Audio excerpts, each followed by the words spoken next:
दुर्गा माँ के तृतीय रूप की पौराणिक कथा। त्रिदेवताओं के क्रोध से प्रकट हुई थी माँ चंद्रघंटा। कुछ ऐसी ही है माँ की पौराणिक कथा। नवरात्र जैसा कि प्रारंभ हो चुके हैं।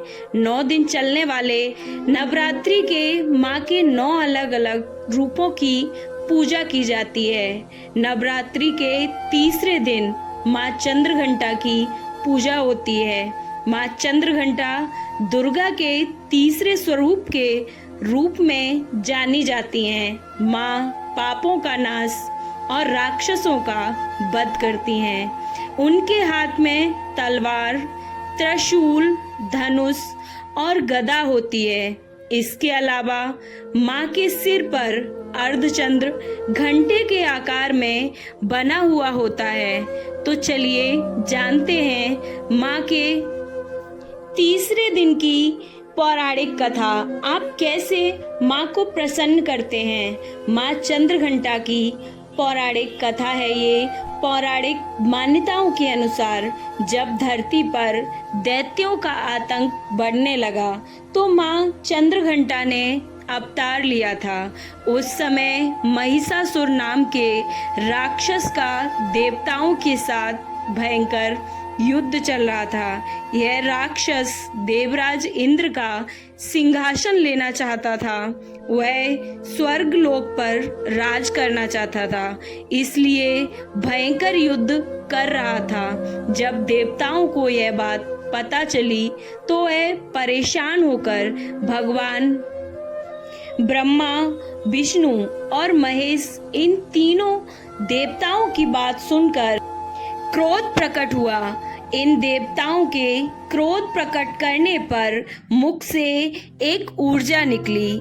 उसी ऊर्जा से एक देवी ने अवतार लिया था।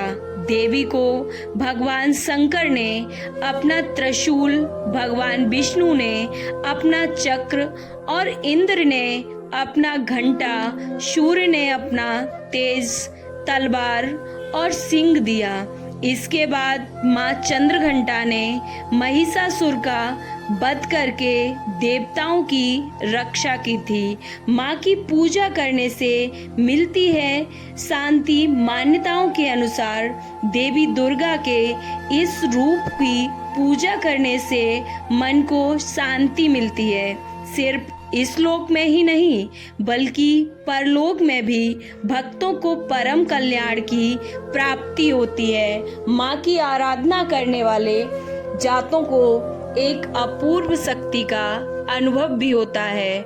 माँ के पूजा के लिए दूध का प्रयोग करना शुभ माना जाता है। तो जानते हैं माँ चंद्रघंटा की पूजन विधि।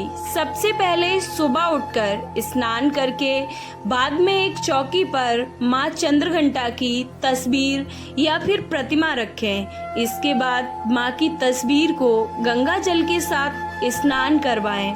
चौकी पर एक कलश पानी में भरकर उसके ऊपर नारियल स्थापित करें।